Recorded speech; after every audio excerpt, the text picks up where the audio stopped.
Okay, so there's three basic, very commonly used strumming rhythms that are used in swing guitar. There's the common one that you heard at the beginning of this series that goes like this.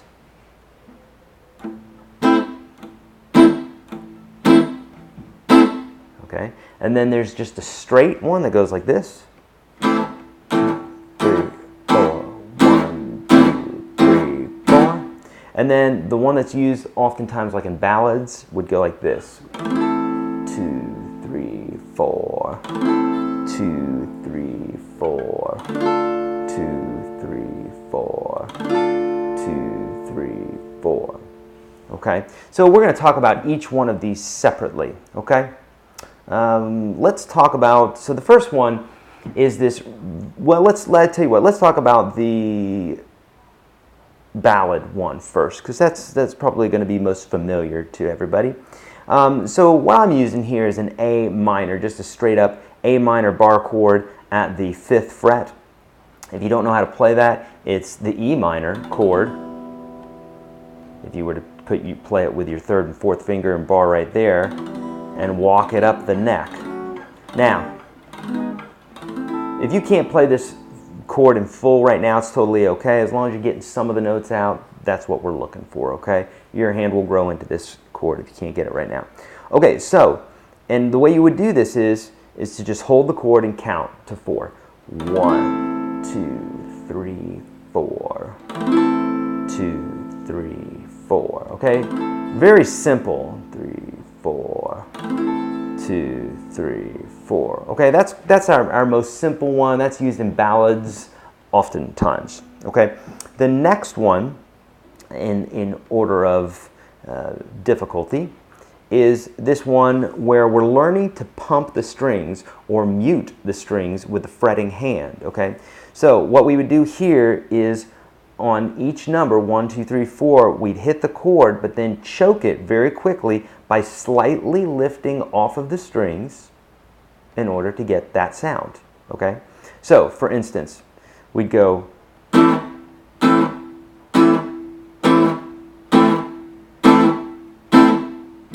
Now notice with my left hand here, I'm not lifting my hands completely off the strings. I'm not getting that sound. What I'm doing is I'm playing the chord and then just slightly lifting my fingers up so that the strings themselves come off of the frets and stop any sort of noise. If you want to experiment with this, you could just play one note and just visually look at the string and make sure the string comes off the fret, but not letting your finger come off the string. Okay, that's the difference. So you hit the note, and you just barely lift it up to where it's silenced. Okay, take that concept, move it to 2 strings, then 3 strings, then 4 strings, then the full chord. If you have difficulty with this concept, and to get that really nice clean sound, it takes some time, right?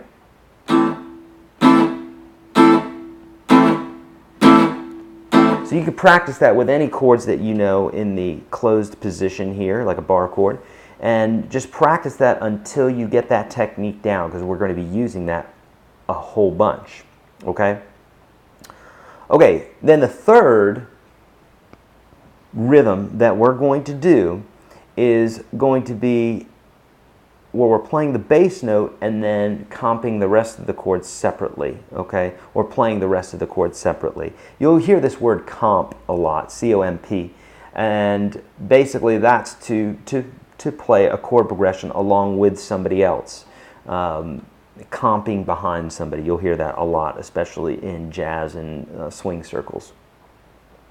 Okay, so in order to do this, you're going to emphasize the bass on 1 and 3, and you're going to emphasize the high notes on 2 and 4. Or if you were counting 1 and 2 and 3 and 4 and, then you would be emphasizing the bass notes on the numbers and the rest of the chord on the ands. Okay, so for instance, we could count this a couple different ways. I'm going to do the 1, 2, 3, 4, so it'll sound like this. So watch my hands. I'm going to just hit the low end and then the high end. So 1 and 2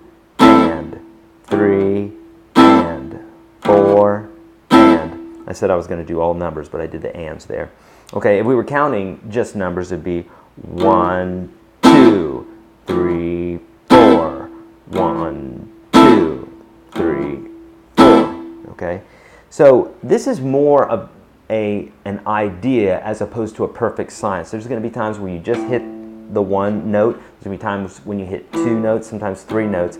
But a basic idea of, okay. So now, what I did just now is I added this bit. Notice that the first note that I hit, the low note, I'm holding that out, but the second note I'm muting just like we did in the second muting exercise here, okay, that we just did. So instead of this, we're going to be using that muting technique on the second part of this chord. So the first part is held out, so you just hold the chord down and you go, and then you hit the high part and you choke it with the fretting hand. Easy enough. That's all you want to practice, okay? You just want to take one chord and go.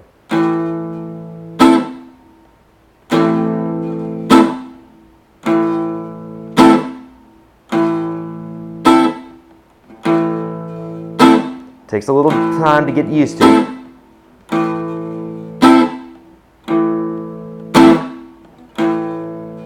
But you totally can do this. Then, when this is sped up,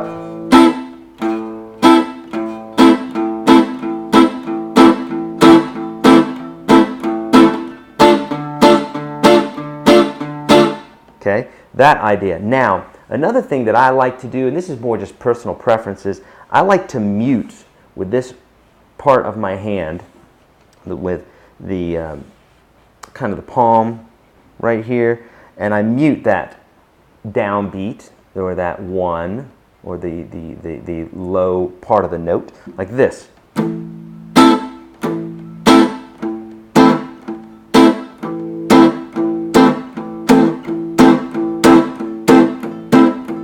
And it gets that kind of sound. So really that's a matter of personal preference, but you want the object here is to make sure that first one sounds out, and the second one is hit and mute right away. We're going to be using that one and this one